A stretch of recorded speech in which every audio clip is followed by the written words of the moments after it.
बिस्मिल्लाहिर्रहमानिर्रहीम अल्लाहुम्मा सल्लि अला आले मोहम्मद सल्लल्लाहु तआला अलैहि वसल्लम। अस्सलामु अलैकुम, वेलकम टू 365 डिग्रीज ऑन 365। ख़वातीन और हज़रात, आज की सबसे बड़ी खबर यह है कि खैबर पख्तूनख्वा PTI का लास्ट स्ट्रॉन्ग होल्ड, जहाँ पर इस वक्त PTI के चीफ मिनिस्टर भी हैं, उस सूबे के अंदर गवर्नर राज लगाने की बात की जा रही है। उसके बाद यकीनन बहुत बड़ा इम्पैक्ट आएगा। क्या PTI की सियासत बचेगी, ख़त्म हो जाएगी, दहशतगर्दी बचेगी, ख़त्म हो जाएगी? नाम बदलने से खैबर पख्तूनख्वा का नाम अगर पख्तूनख्वा हो जाता है तो उसका इम्पैक्ट क्या आएगा? आज के प्रोग्राम में तफसीलन डिस्कस करेंगे। इसके अलावा हम जानते हैं कराची में एक नन्हे बच्चे की हलाकत गटर में गिरने के बाद से एक इमोशंस का तूफान। जाहिर सी बात है, जो आप मनाजिर देख रहे हैं जिसमें एक माँ परेशान रो रही है अपने बच्चे के लिए, और फिर बड़ी मुश्किलों से उस गटर को पूरा खोल के 3 साल इब्राहिम की बॉडी को रिकवर किया गया, उसकी तदफीन की जाएगी। यकीनन कराची में अगर गटर की बात हो तो गटर से हमने बहुत कुछ पैदा होते हुए देखा है। वो दौर भी था कि जब कराची में गटर के ढक्कन लगा के एक चीफ मिनिस्टर की तस्वीर लगा दी जाती थी, और फिर वो शख्स हम जानते हैं कि PTI के MNA भी बने, आलमगीर साहब, फिक्सिट मुहिम चलाई थी उन्होंने। कराची के गटर की बात की जाए तो हम जानते हैं रवा साल 20 लोग जा चुके हैं, पिछले साल 17 लोग अल्लाह को प्यारे हो गए, कोई नई बात नहीं है। मैं शुक्र अदा करता हूँ सोशल मीडिया का कि एटलीस्ट सोशल मीडिया की मदद से मेन स्ट्रीम मीडिया पे ऐसे इशूज़ हाईलाइट होते हैं और हम इसके ऊपर बात कर सकते हैं कि आखिर क्या वजह है कि कराची का इंफ्रास्ट्रक्चर उस तरह डेवलप नहीं हो रहा जिस तरह होना चाहिए। What it deserves being the financial hub metropolis. हमें बहुत कुछ मिलना चाहिए जो अभी तक नहीं मिला है। तरक्याती काम जारी हैं और कितना जारी रहेंगे। कराची की मेन शाहरा है यूनिवर्सिटी रोड, जहाँ पे कराची यूनिवर्सिटी वाक़ई है। काफ़ी साल हो गए, 3-4 साल हो गए हैं वहाँ पे BRT मनसूबा, दूसरा मनसूबा, वहाँ के मकीन बड़े परेशान। यकीनन एक बड़ी चौड़ी सड़क होती थी, अब एक छोटी सड़क हो गई है, जहां वैसे ट्रैफिक जैम होती थी। अब अंदाजा कीजिए कि घंटे का सफर 3 घंटे में। इसके बारे प्रोग्राम में हम बात करेंगे। साथ साथ बिलावल भुट्टो जरदारी साहब की बड़ी इंपॉर्टेंट स्टेटमेंट है जो मैं आज डिस्कस करना चाहता हूं। वो कहते हैं कि 18वीं तरमीम के साथ खेलने वाले आग से खेल रहे हैं। यकीनन बहुत बड़ी बात है। अब इसके ऊपर हम डिस्कशन करेंगे कि पाकिस्तान में वैसे आग से खेलने वाले तो बहुत सारे हैं और वो खेलना चाहते हैं बड़े शौक से, और देखा जाए जो पावर में है वो आग में थोड़ा बहुत हाथ तो डालता ही है। गुफ्तगू का आगाज़ करते हैं। वेलकम करना चाहूँगा अपने मेहमानों को विदाउट एनी फर्दर डिले।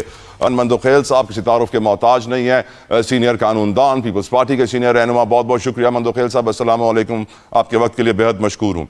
साथ साथ हमारे साथ PTI के शफी जान साहब होंगे। अस्सलाम वालेकुम शफी साहब, आपके वक्त के लिए शुक्रिया। हुज़ैफा रहमान साहब स्टेट मिनिस्टर हैं, बहुत बहुत शुक्रिया फ्रॉम PMLN। हुज़ैफा साहब आपके वक्त के लिए, और आगे चल के जमात इस्लामी के रहनुमा भी हमें ज्वाइन करेंगे। गुफ्तगू का आगाज़ मंदोखेल साहब आपसे करना चाहता हूँ। मुझे ये बताइए कि PK में गवर्नर राज लगाने से क्या हासिल होगा? क्या PTI का खात्मा, दहशतगर्दी का खात्मा, या कुछ और? इन योर ओपिनियन मंदोखेल साहब। देखिए, इसमें तो कोई शक नहीं है कि आइन का आर्टिकल 132 इस बात की इजाजत देता है कि जहां कोई माशी सूरत हाल हो या कोई और इस तरह की सूरत हाल हो, ऐसी सूरत में 2 महीने के लिए आप गवर्नर राज लगा सकते हैं और उसके बाद ये जाएंगे असम्बली में। अगर असम्बली उसको एक्सटेंड करे तो हो सकेगा, अदरवाइज 2 महीने के बाद ये खत्म हो जाएगा ऑटोमेटिकली। अब वो सवाल ये कि क्या ये लगाना जरूरी है या नहीं है, ये तो हुकूमत का फैसला है कि वो करेंगे। लेकिन क्या पिछले 12 साल से जहां PTI की हुकूमत है, क्या वो वफाकी हुकूमत के साथ चल रही है?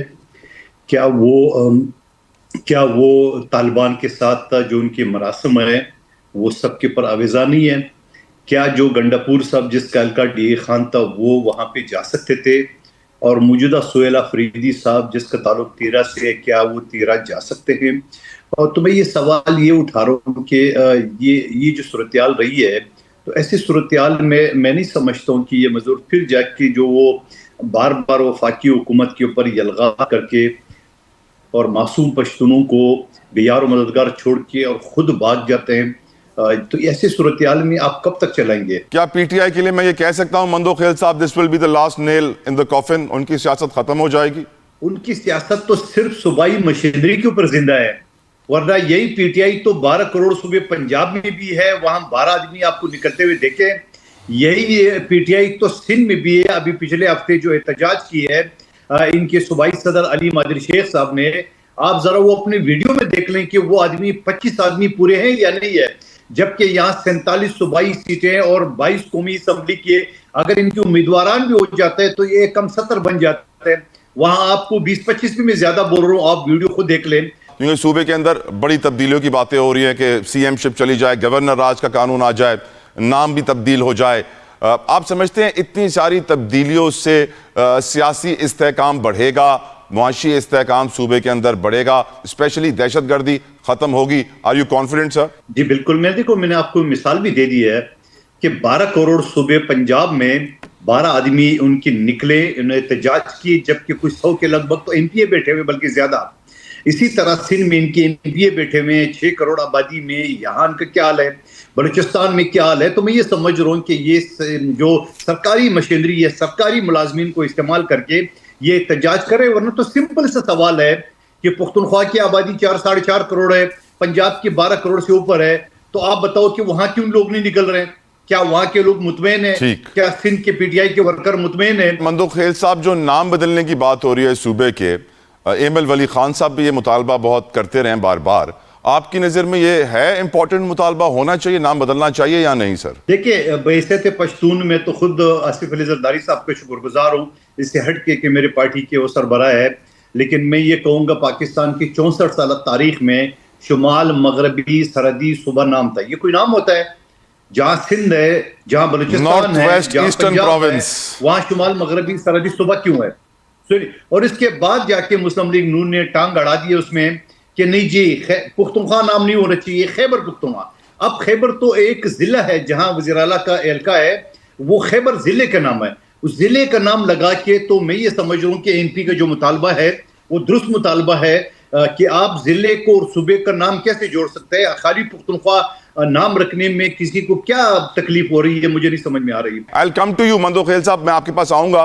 वेलकम करना चाहता हूं, मैं हुज़ैफा ने ज्वाइन कर लिया है, स्टेट मिनिस्टर फ्रॉम पीएमएलएन। बहुत बहुत शुक्रिया हुज़ैफा साहब for your precious time. Huzaifa साहब, सवाल यही है कि पीके में गवर्नर राज लगने से हुकूमत क्या हासिल करेगी, कि पीके को क्या फायदा होगा, दहशतगर्दी खत्म होगी या नहीं? जी बहुत शुक्रिया जी जितोई साहब, मैं बड़ा मशकूर हूँ कि आपने थैंक यू सर इस अहम मामले पर हुकूमत का मौक़िफ़ जानने के लिए मुझे मदऊ की है। पहली बात तो ये है कि गवर्नर राज लगाने का कोई ऐसा हतमी फैसला नहीं हुआ, और जब भी ये फैसला होगा वो आइन और कानून के तहत होगा। आइन पाकिस्तान 1973 में बाकायदा गवर्नर राज की ऑप्शन मौजूद है, और इसीलिए मौजूद है कि अगर कोई सूबा जो है वो मरकज़ के ख़िलाफ़ जाने की कोशिश करे या उसकी पॉलिसीज़ ऐसी हों जिससे मुल्क की सलामती को ख़तरा हो, तो उस सूबे में गवर्नर राज लगाया जा सके।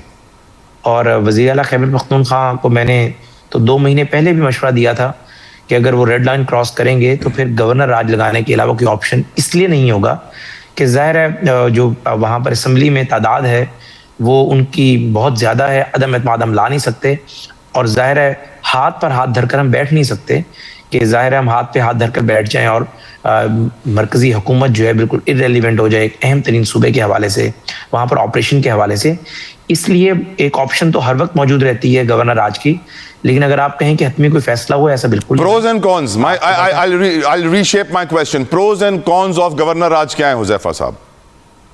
जी बहुत शुक्रिया जी। प्रोज एंड कॉन्स बिल्कुल जी, देखें अगर हम गवर्नर राज लगाते हैं, governor as a chief executive वहाँ बिहेव करेगा, पीपल्स पार्टी के भी गवर्नर हैं।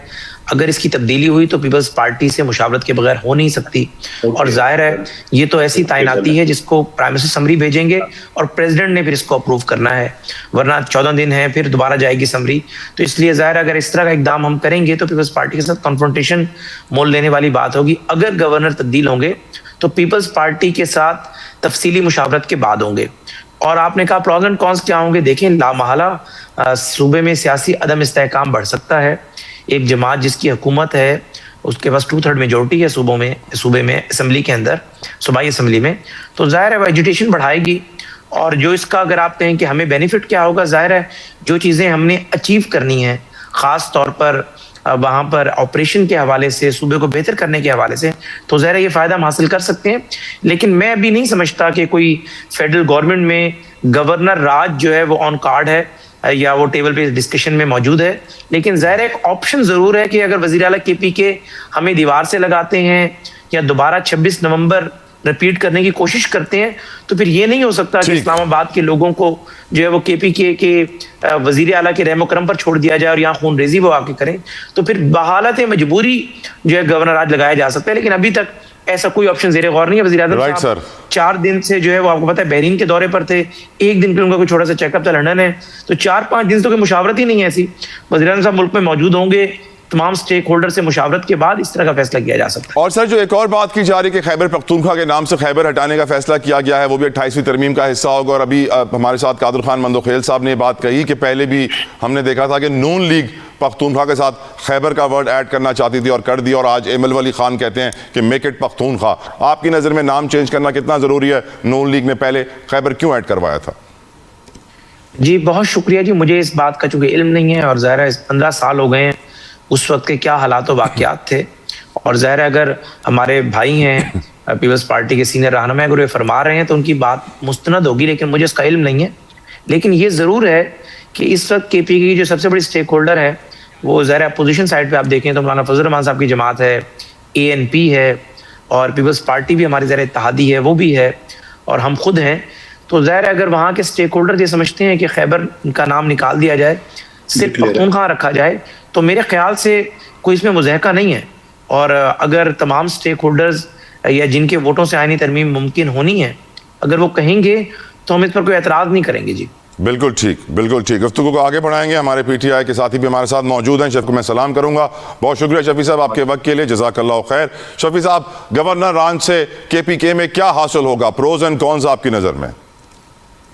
देखिए, मैंने पहले भी कल भी कहा था और प्रेस कॉन्फ्रेंस में भी ये बात हुई, और फिर उसके बाद में जब मैंने मीडिया टॉक की तो देखिए, अगर हमें गवर्नर राज से ना डराया जाए, अगर गवर्नर राज इन्होंने आज लगाना था तो इन्होंने कल क्यों नहीं लगाया? अगर कल लगाना है तो फिर आज लगाएं। हमें इन चीज़ों से हमें डर नहीं है। देखिए, गवर्नर राज जो है वो गैर आईनी और गैर कानूनी काम है। अगर ये करना चाहते हैं, ये एडवेंचर जो है ये एक दफ़ा फिर ये करना चाहते हैं, तो ये मिस एडवेंचर साबित होगा। सोहेल आफरीदी साहब जो है वो खैबर पख्तूनख्वा के वजीर आला है, इनको अवाम की पल्स का नहीं पता। अगर ऐसा किसी किस्म की एडवेंचर करने की इन्होंने कोशिश की तो खैबर पख्तूनख्वा में जो हालात बनेंगे, खैबर पख्तूनख्वा में लोगों का जो रिएक्शन होगा, खैबर पख्तूनख्वा के नौजवानों का जो रिएक्शन होगा, उससे ये संभल नहीं पाएंगे। तो बात बड़ी क्लियर है, अगर हमें एहतजाज से रोकने के लिए या एहतजाज हमारा सबोताज करने के लिए ये ऐसे धमकियां हमें दे रहे हैं, तो हम इनकी धमकियों में नहीं आएंगे। अगर ये गवर्नर राज लगाना भी चाहते हैं तो 100 बिस्मिल्लाह करें, 100 बिस्मिल्लाह करें। अगर शफी साहब कहें, लेट से सिनारियो रख रहा हूं, अगर लगा देते हैं ये आने वाले रोज में, PTI का क्या लाहे अमल होगा? एहतजाज करेंगे?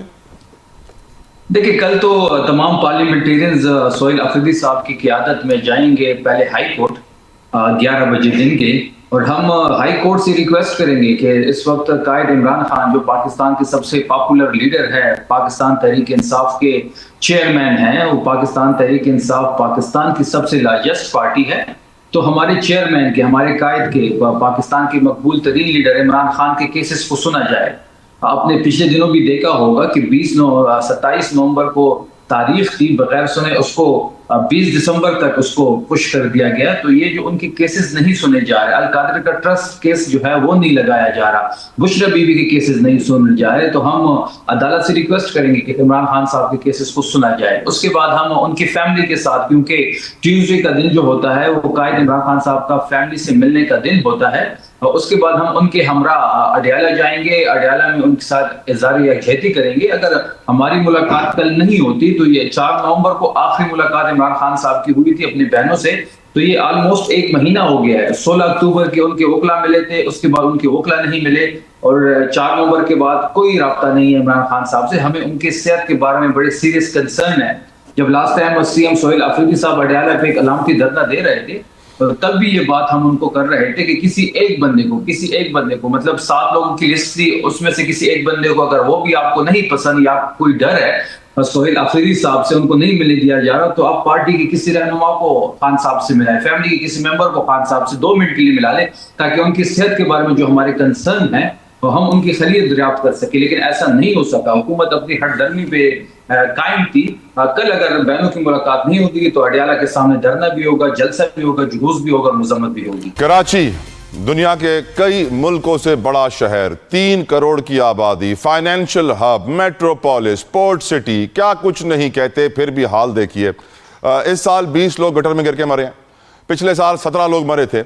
हर साल ऐसे लोग मरते हैं, और ये वो नंबर है जो रिपोर्ट होता है। रियलिटी में नंबर इससे कई गुना ज़्यादा होता है, क्योंकि लोग रिपोर्ट ही दर्ज नहीं कराते हैं, कलमा पढ़ लेते हैं, इन्ना लिल्लाहि व इन्ना इलैहि राजिऊन कहते हैं, मालूम होता है कि बच्चा अब नहीं मिलेगा, गया। अफसोस के साथ एक और बच्चा कल रात हमने देखा कराची में ऐसे अपनी जान से जाते हुए, 3 साल इब्राहिम, और उसकी माँ की रोते हुए वीडियो सोशल मीडिया पे वायरल होती है और फिर हमारी कौम जागती है और फिर कहती है कि बड़ा जुल्म हुआ और फिर सियासतदान आते हैं, सियासत चमकाते हैं। कोई छोटी बात नहीं है, ये लोग MNAs बने हैं, हम सब ने देखा है, nothing new, we all know मैं किसकी बात कर रहा हूँ। लेकिन सैडली ये गटर के ढक्कन आज भी एक प्रॉब्लम है, कल भी थे और लग रहा है कि आने वाले वक्त में भी रहेंगे। वजह यह बताई जाती है कि यहाँ हेरोइन ची इतने गटर के ढक्कन चुरा लेते हैं और फिर मसला बढ़ जाता है। गुफ्तगू का आगाज करेंगे जमात इस्लामी के रहनुमा मुनीम। अस्सलाम वालेकुम, बहुत शुक्रिया आपके वक्त के लिए। मुनीम साहब, कराची में हमने देखा है गटर ने एक और बच्चे की जान ले ली है। कराची के अंदर गटर की सियासत कोई नई बात नहीं है। आपकी नजर में आखिर कराची का मसला क्या है, गटर के ढक्कनों का मसला क्या है? वो कह रहे हैं मेयर साहब 88,000 लगा दिए, ये तो जमात इस्लामी का एरिया है, आपका इसके ऊपर क्या ओपिनियन है सर? देखिए, अल्हम्दुलिल्लाह पूरा कराची जमात इस्लामी का है। हमारा ओपिनियन बिल्कुल वाज़ेह है कि अपनी नाअहली को, अपनी बदइंसानी को, अपनी करप्शन को किसी और पे डालना मुनासिब नहीं है। ये BRT रेड लाइन का इशारा है, जहां BRT रेड लाइन बन रही है आज से 1 महीने पहले, और ये जो मेन होल कवर देने का काम है कराची मेट्रोपॉलिटन कॉर्पोरेशन के जेर इंतजाम आता है। इन्हीं का जो है वो फैक्ट्री लगी हुई है जहाँ से ये बनते हैं और ये सप्लाई होते हैं। लेकिन अफसोस के साथ कहना पड़ता है, आपने कहा कि हम हाई यूनियन काउंसिल को मेन होल कवर देंगे, आप वो भी देने के लिए तैयार नहीं है। अब देखिए इसके नतीजे में बदकिस्मती से कितना बड़ा वाकया हो गया, एक बच्चे की जान चली गई। आप अंदाजा लगाए ना, उन वालिदैन से पूछे ना जिनका बच्चा था, जिनका वो छोटा सा बच्चा 3 साल का बच्चा था, गटर में गिर के और 14 घंटे में उसकी डेड बॉडी निकली है। बताइए, ये है शहर कराची, पाकिस्तान का सबसे बड़ा शहर, जहाँ 14 घंटे बाद, और वो भी किसी रेस्क्यू इदारे ने नहीं निकाली, एक कचरा चुनने वाले बच्चे ने उसको नाले से निकाल कर जो है वो हवाले किया है। ये सूरत हाल है। तो इनको तो शर्म से डूब मरना चाहिए। आप शहर को देख क्या रहे हैं, लोग गटरों में गिर रहे हैं, लोग डंपर की टक्कर से, टैंकर की टक्कर से लोग हलाक हो रहे हैं। और ये 1-2 वाकयात नहीं है, इस साल कराची शहर में 800 वाकयात हो चुके हैं, हादसा हुए हैं जिनमें लोग अपनी जानों से चले गए। इसी तरह कराची शहर के अंदर बच्चों का गटरों में गिरना ही मामूल की बात हो गई है। ऐसे हालात के अंदर तो जरूरत इस बात की है कि भाई अपने हिस्से का काम तो करें। आप अपने हिस्से का काम करने के लिए तैयार नहीं है। इस सब के बावजूद जमात इस्लामी ने 30,000 मेन होल कवर हमने अपनी मदद आपके तहत बनाने के बाद लगाए हमने। और ये जो वाकया हुआ है उससे 1 महीने पहले हमने एप्लीकेशन भी बकायदा किसको दी, BRT इंतजामिया को दी। ट्रांस कराची प्रोजेक्ट है जिसके तहत ये बन रहा है, पूरा ये मंसूबा बन रहा है, उनको दी कि भाई ये खुदा ना खास्ता कोई हादसा पेश ना आ जाए। ये एक बहुत बड़ी जगह है जहाँ खुदाई की हुई है इन्होंने मरकजी इशारा के साथ, लेकिन नहीं किया गया, ये हादसा पेश आ गया। तो इन सारी चीजों को भी जो है वो देखना जरूरी है कि आप शहर के लिए कुछ डिलीवर करने के लिए तैयार नहीं है। बातें आपसे करवा लो, आप ना शहर की तामीर के लिए कुछ कर रहे हैं, ना तरक्की के लिए कुछ करने के लिए तैयार है। बस सारी नजर इस बात पर है कि करप्शन की जाए और सिर्फ करप्शन की जाए। मुनीम साहब, एक आखिरी सवाल आपसे। हम जानते हैं कि बिलावल साहब भी इसके ऊपर बड़ी आवाज उठा रहे हैं, वो कह रहे हैं कि 18वीं तरमीम से खेलने वाले आग से खेल रहे हैं। हम जानते हैं 4 दिसंबर को NFC कमीशन का इजलास है। हम जानते हैं कि हाफिज नईमुर रहमान साहब का ये कहना है कि कराची को उसके हिस्से के 1000 अरब रुपए दिए जाएं तरक्याती फंड के। हम जानते हैं कि MQM बल्दियाती इदारों को डायरेक्ट विफाक से फंडिंग दिलाने के लिए 28वीं तरमीम में एक्टिव है। आपकी नज़र में ये कराची को उसका हिस्सा दिलाने के लिए आप भी 28वीं आईनी तरमीम के अंदर कुछ एक्टिव हो जाएं सर? देखिए, बात यह है कि 1000 अरब का मसला नहीं है। कराची शहर साल में 3,360 अरब रुपए वो हैं कराची शहर के, जो ये जालिम लोग खा गए, जिसमें इंफ्रास्ट्रक्चर के 1000 अरब रुपए हैं, जिसमें कराची को OZT की मद में जो 1000 अरब रुपए मिलना थे वो भी नहीं है, डेवलपमेंट के 1360 अरब रुपए है। तो ये कोई 1000 अरब रुपए का मामला नहीं है, 3,360 अरब रुपए है। और जो बात कर रहे हैं बिलावल साहब, बात करने से पहले सोचना चाहिए कि भाई आप तरमीम की बात कर रहे हैं, आपने तो आइन की ऐसी तैसी कर दी। आपने इस्तिस्ना दिलवाने के लिए, जरदारी साहब को इस्तिस्ना दिलवाने के लिए MQM, पीपल्स पार्टी, नून सब शामिल है। MQM इसके अंदर जो है अपनी बोली लगाती है, ये इनके वुज़रा जो है वो नोट छाप रहे हैं, लेकिन कराची के शहरियों को कुछ डिलीवर नहीं किया। आप बताएं ना, 26वीं तरमीम के मौके पर जरा इनसे पूछिए, इन्होंने कहा था कि 140A के तहत बल्दियात को इस्तराहत मिलना चाहिए। ये 27वीं तरमीम में होगा, चलो 26वीं तरमीम गुजर गई, 27 अब कहते हैं 28वीं तरमीम में। हम तो यही बात कहते हैं कि बल्दियाती इदारों को आईनी प्रोटेक्शन हासिल होना चाहिए, उनको इंतजामी माली सियासी इख्तियारात मिलना चाहिए ताकि कॉमन मैन का मसला हल हो। 27वीं तरमीम से किसका मसला हल हुआ? आम आदमी का मसला हल हुआ? बिल्कुल ठीक। कराची के साथ जिनका दिल धड़कता है, मंदो खेल साहब, आपकी नजर में 88,000 गटर के ढक्कन मेयर साहब की लीडरशिप में लगाए गए, लेकिन फिर भी ये प्रॉब्लम ख़त्म नहीं होता। कराची का इंफ्रास्ट्रक्चर मंदोखेल साहब बहुत बड़ा मसला है। यहाँ BRT का मंसूबा 4 साल से बन रहा है और उस सड़क आप जानते हैं यूनिवर्सिटी रोड कितनी शदीद मुतासिर है। यहाँ पे लोग ग्रोसरीज खरीदने जा रहे होते हैं तो मेन रोड पे गटर के अंदर बच्चे गिर जाते हैं। आप क्या दिलासा देना चाहेंगे being a people's parties representative and Karachi height, Mandokhel साहब? देखिए जतोई साहब, बिल्कुल इंतहाई अफसोसनाक खबर है, इंतहाई दिलखराश मंजर था आपको और हमारी सबके लिए, जहां उनकी माँ को हमने चीख पुकार सुना। यकीनन हर इंसान जिसके सीने में दिल हो तो वो मंजर देख नहीं सकते। यकीनन बदकिस्मती है, लेकिन मेयर कराची ने ऐलान किया है कि हमने ये चीज़ का तफ्तीश के लिए हमने डायरेक्शन दे दी है कि ये जिम्मेदार कौन था, मशीनरी क्यों नहीं आई, वक्त पे क्यों नहीं आई, गटर का ढकना क्यों नहीं था और क्या था। इससे बढ़कर ये कहूँगा कि वो जो एरिया जहाँ ये गटर है वहाँ पीपल्स पार्टी के नहीं बल्कि जमात इस्लामी के नाज़मीन है। मगर कराची हम सब का है, मैं ये नहीं कहूँगा कि हम बरील ज़िम्मा है, कोई भी बरील ज़िम्मा नहीं है। बड़ी एक अफसोसनाक वाक़या है और देखिए अब तफ्तीश होता है क्या सूरत हाल है। मैं इस चीज़ पे नहीं जा रहा हूँ कि ये रंची था या दूसरे था, जिम्मेदारी है बल्दियाती नुमाइंदों का कि वो इन चीज़ों का ख्याल रखे। जमात इस्लामी मुनाफिकत में तो चैंपियन है पाकिस्तान में और ये खुद बड़े मजहबी बनते हैं। जरा पता करे कि मुनाफिक का दोज़ख में कौन सा दर्जा है। पहली बात, ये इनका अपना टाउन है, इस 9 टाउन के पास है, 80 से ज्यादा यूनियन काउंसिल है, फिर कहते हैं मेयर शर्म करे। भाई शर्म तो आप लोग करें कि आपका टाउन है, अरबों रुपए आपको गैस कटिंग के मद में मिले हैं, आपको सूबाई हुकूमत दे रहे हैं, आपकी अपनी रेवेन्यू है और शर्म करे मुर्जा हो आप। शर्म तो खुद करना चाहिए जो प्रेस कॉन्फ्रेंस करते हो। बता देना जो आज आप नारे लगा रहे थे कातिल तो जमात इस्लामी है कि उनकी इन्हीं का टाउन है, बच्चा उन्हीं के टाउन में मरा है। ये तो मैं ये समझ रहा हूँ कि ये इसी तनख्वाह पे काम करते रहेंगे। ये तो शुक्र करे कि ये जाके एमक्यूएम ने बाइकाट कर दी तो ये एलएमएलए आ गए, वरना तो ये भी नहीं होता। इससे पहले 2002 में भी यही है, जो एमक्यूएम ने जो बाइकाट कर दिए तो इनका मेयर आ गया। सवाल ये कि आप अपनी हिस्से का काम करें, मुनाफिकत जो है ना वो उसका दर्जा कम करें ताकि दोज़ख में आपका कम से कम ऊपर सतह पे आ जाए। शफी जान साहब भी हमारे साथ हैं इस वक्त। शफी साहब, कराची में आपने देखा गटर के ढक्कन की वजह से बच्चों की जानें जा रही हैं। आपकी नज़र में कराची के इंफ्रास्ट्रक्चर का प्रॉब्लम क्या है शफी जान साहब? ये इतने इनकॉम्पिटेंट है और आपने कराची का हाल भी देखा होगा कि कराची जो है वो ऐसी मंजर पेश कर रहे हैं जैसे ये कोई 50 साल पुराने, आप मतलब 50 साल पीछे चले जाएं। वहाँ के रोड्स के हालात आप देख ले, वहाँ पे जो इनकी गवर्नेंस के हालात देख ले, वहाँ पे इनको जो कल की फुटेज आप देख लें, जो एक वालदा जो है अपने बच्चे के लिए वो कल रात से मेरे ख्याल में सड़क पे बैठी हुई है और आज इनके मेयर भी वहां पे गए थे और मेयर का जो लहजा था, जो सवालात उनसे किए गए और उसका रिस्पॉन्ड जो उसने किया तो वो आपने देखा होगा। तो आप देख रहे होंगे कि इनकॉम्पिटेंट है ये सिर्फ और सिर्फ ये दोनों पार्टियां, पाकिस्तान मुस्लिम लीग नून और पाकिस्तान पीपल्स पार्टी, ये सिर्फ सिस्टम के बेनिफिशरीज हैं। ये इस सिस्टम में इसलिए है कि ये अपने जाती फायदे उठाते हैं। ये सिस्टम में इसलिए है कि इन्होंने यहाँ पे करप्शन करनी है। इनके दास्तानें आप सबके सामने मौजूद हैं। तो सिंध के और कराची के जो हालात है, जो इंटीरियर सिंध के हालात है और फिर कराची के हालात जो कि एक हमारा हब बन सकता था, कराची से पूरा पाकिस्तान चल सकता था, कराची से हम बहुत कुछ हासिल कर सकते थे, लेकिन इनकी बैड गवर्नेंस से, इनकी जो यहाँ पे गवर्नमेंट रही है पिछले अरसे से, तो इनकी जो इनकॉम्पिटेंसी है वो कराची के हालात देके आपको पता लग जाती है। क्या पेशावर में गटर के ढक्कन का मसला है शफी साहब? ऐसा कोई वाकया अगर रिपोर्ट हुआ हो तो आप बता दें। फिर मुल्क में बहुत सारे लोग रोजाना अपनी जिंदगी की खातिर आग से खेलते हैं। जो 12 करोड़ के करीब लोग गुर्बत की लकीर से नीचे हैं, 2 वक्त की रोटी के लिए आग से खेलते हैं।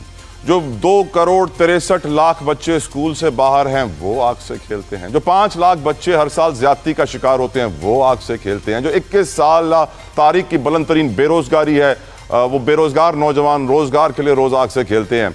हमारे मुल्क में हम जानते हैं मुश्किलात बहुत हैं, इसमें कोई शक व शुबा नहीं, लेकिन बिलावल भुट्टो जरदारी साहब की ये स्टेटमेंट के 18वीं तरमीम से खेलने वाले आग से खेल रहे हैं, इसके ऊपर गुफ्तगू करना चाहता हूं मैं। और मैं मंदोखेल साहब आपसे शुरू करूंगा।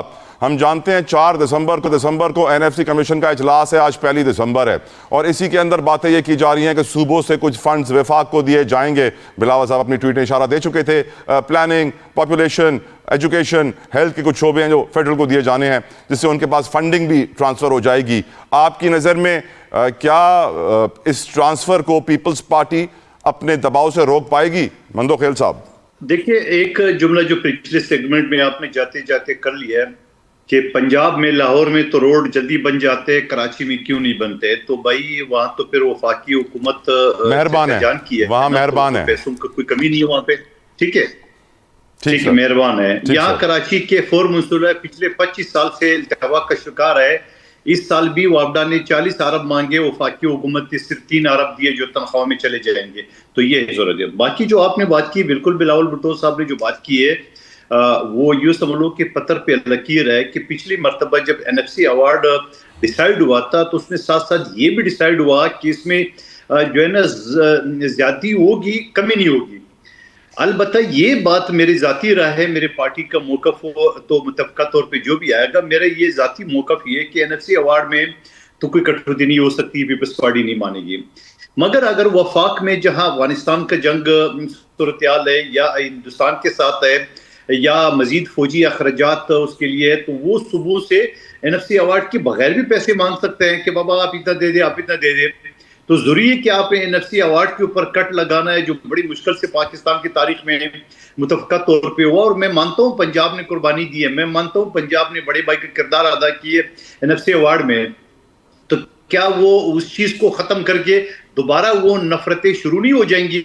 मैं नहीं समझता हूँ कि पीपल्स पार्टी मानेगी उसके हवाले से। और एक खुशहाल खबर ये है कि मैंने 2 दिन पहले जो पढ़ी थी, जहाँ खैबर पख्तूनख्वा के वज़ीर आला ने कहा कि हम एनएफसी में हम शमूलियत करेंगे, मैं जाऊंगा। तो ये बड़ी खुशहाल बात है। ठीक है, वो अपने सूबे के हक के लिए जरूर लड़ना चाहिए। पहले भी वो कहते हैं कि 1350 अरब हमारे बकाया, इसी तरह सिंध के बकाया, बलूचिस्तान के बकाया, पंजाब की भी बकाया। तो मैं ये समझ रहा हूँ हर वजीर आला सूबों के लिए आपके पास टाइम नहीं है, वरना मैं आपको जो ना उडसन रिवर जो न्यूयॉर्क और न्यू जर्सी के बीच में जो स्टेच्यू ऑफ लिबर्टी है, उसके ऊपर दोनों रियासतों का 27 साल केस चला था। एक कहता है रियलिटी मुझे दो, दूसरा कहता है मुझे दो। तो यकीनन हर सूबे के वज़ीर आला को ये हक है कि वो अपनी सूबे के हुकूक के लिए वो लड़े और बहस करे। वहाँ पे अदालतों पे एतमाद ज्यादा होगा तो शायद इसलिए अदालतों में लड़ रहे थे। हमारे यहाँ तो सर असेंबली में कानून साजी कर लेते हैं, लड़ाई खत्म हो जाती है। हम लोग अक्लमंद हैं। आगे बढ़ना चाहूँगा। शफी जान साहब, आपकी नज़र में ये जो बिलावल साहब कह रहे हैं कि 18वीं तरमीम से खेलने वाले आग से खेल रहे हैं, पाकिस्तान में क्या तारीख है आग से खेलने की? बहुत सारे पीटीआई वाले तो कहते हैं इमरान खान को जेल में रखने वाले भी आग से खेल रहे हैं। और जो ये बात की जा रही है शफी साहब के सूबों के फंड्स वफाक को दिए जाएंगे, वफाक बड़ा गरीब हो गया है, एनएफसी कमीशन का इजलास होने वाला है, योर ओपिनियन सर? जब 4 दिसंबर को जो एनएफसी की मीटिंग हो रही है, उसमें खैबर पख्तूनख्वा के वज़ीर आला सोहेल अफरीदी साहब जाएंगे और हमने कल इसके बारे में बड़ी डिटेल प्रेस कॉन्फ्रेंस की। हम अपना डेटा जो है वो पब्लिक किया, जो फिगर्स हैं हमने वो कौम के सामने रखे।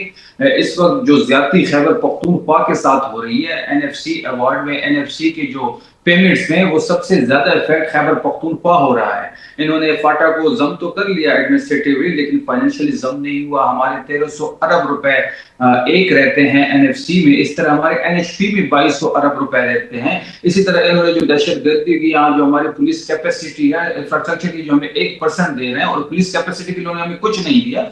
तो हम ये तमाम चीजें, जिस तरीके से इन्होंने रेवेन्यू में हमारा हिस्सा कम रखा, जिस तरीके से पॉपुलेशन जो है वो पंजाब जो है सब कुछ ले जाता है, तो ये सारी चीजें हमने बड़ी तरीके से इस बार मैनेज करनी है और बड़ी तरीके से हमने अपनी कौम के सामने रखी।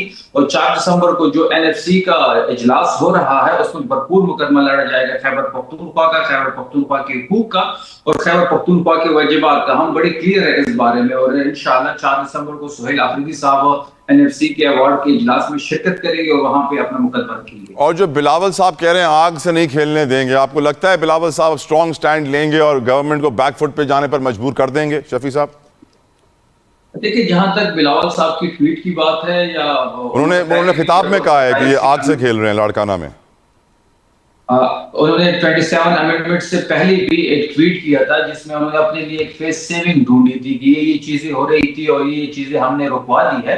तो पाकिस्तान पीपल्स पार्टी के और पाकिस्तान मुस्लिम लीग नून के बस में कुछ नहीं है, ये बेख्तियार लोग हैं। इनको ऊपर से ड्राफ्ट आएगा, जैसे ड्राफ्ट आएगा उसको ये मनो अन तस्लीम करेंगे, फर्माबरदार बच्चों की तरह उस पर हाँ और उसके हक में वोट डालेंगे। तो इनके बस में और इनके इख्तियार में कुछ नहीं है। जिस तरह 26वीं तरमीम हुई, जिस तरह 27वीं तरमीम हुई, ये दोनों तरमीम में कोई बंदा भी मुझे एक शिट बताए जिसमें आम पब्लिक के लिए हो, जो आम लोगों की जिंदगी के बारे में हो, जिसमें आम लोगों को कैटर दिया गया हो। सिर्फ और सिर्फ ये दोनों पार्टियां भी इस बेनिफिशियरी हैं इस सिस्टम के। और वो जो दोनों तरमीम हुई है, वो तरमीम में या तो इस्तिस्ना लिया गया है और या ही किसी फर्द वाहिद को मजबूत किया गया है या किसी इदारे को सारी पावर्स दी गई हैं। आपने देखा होगा कि 26वीं तरमीम और 27वीं तरमीम में जो पार्लियामेंट के साथ किया गया, जिस तरह पार्लियामेंट की ताकत को कम किया गया, जिस तरीके से पार्लियामेंट की ताकत को खत्म करके एक फर्द वाहिद को मजबूत किया गया, जिस तरीके से इस्तिस्ना लिए गए, दुनिया की किस जमहूरियत में अगर इस्लामी तारीख में इस्तिस्ना की कोई मिसाल है तो सामने लेके आए। यहाँ तो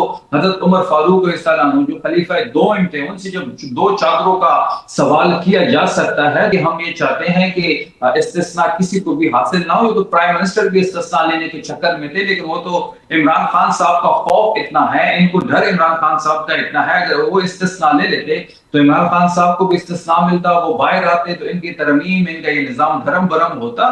तो ये दोनों पार्टियां जो है ये डंडे के जोर पे इकट्ठी हुई हैं। ये बेइख्तियार लोग हैं, ना इनको 18वीं तरमीम में कोई इख्तियार है, अगर कुछ लिए भी जाए या कुछ दिए भी जाए तो इनका कोई इख्तियार नहीं है। ये फर्माबरदार बच्चे हैं, जिस तरह ड्राफ्ट आएगा उसी तरह ये मनो अन तस्लीम करेंगे। अभी 28वीं तरमीम की जो बातें हो रही हैं, 28वीं तरमीम भी आवाम के लिए कुछ नहीं है।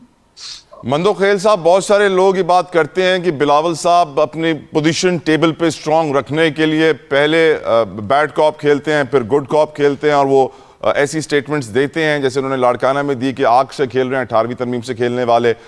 एग्जाम्पल भी देते हैं कि बजट से पहले हमने देखा कि वो तकरीर करते हैं कि हम ये पॉइंट्स एक्सेप्ट नहीं करेंगे, अगले दिन वो बजट को एक्सेप्ट कर लेते हैं, उसके हक में वोट दे देते हैं। आपकी नज़र में आप अब क्या जवाब देना चाहेंगे उन लोगों को जो ये बात करते हैं? सर देखिए, बिल्कुल हम तो पाकिस्तान के फरमाबरदार बच्चे हैं। पाकिस्तान की बुनियादों को हिलाने वाला बिगड़ा हुआ बच्चा नहीं है जो जेल में इस वक्त बैठा हुआ है।